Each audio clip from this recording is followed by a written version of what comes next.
dobar dan, da li je to krojač? Da. Da li biste mogli da mi sašijete nešto za leto? Šta? Pa pantalonice i majicu. Može. A da li je vama bitno od kojih materijala šijete? Nije bitno. Pošto bih ja hteo da mi sašijete majicu i pantalone od onog pojasa za mršavljenje. Dobro. Pošto ja imam onaj plavi pojas za mršavljenje, ali mi on ide samo oko struka, a ja bih hteo da smršam svuda.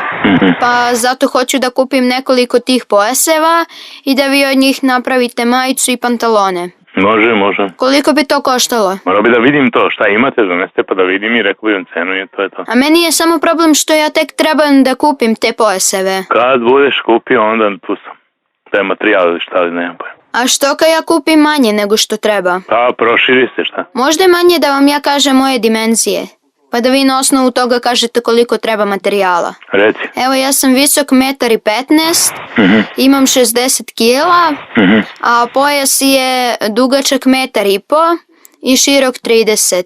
Dobro. Pa koliko ja takvih pojaseva trebam da kupim da biste vi imali dovoljno materijala za mene? Ma ne znam, Miko, to nemam pojma, ja pojasem, ne znam, nije to delo pantalone, pa da kažem koliko to treba. Mislim, nemam pojma, šta, odeš tamo u prodavnicu gde kupuješ pa pitaš njih i oni će ti to odrediti. A šta ako mi bude tesno? Molim? A šta ako mi bude tesno? Šta ako ti bude tesno? Uz osmeh život dobro zvuči. Radio S. Mali Marko, prijatelj malog Marka na Radio S. C Vitana, za obične superheroje. Vitaminka.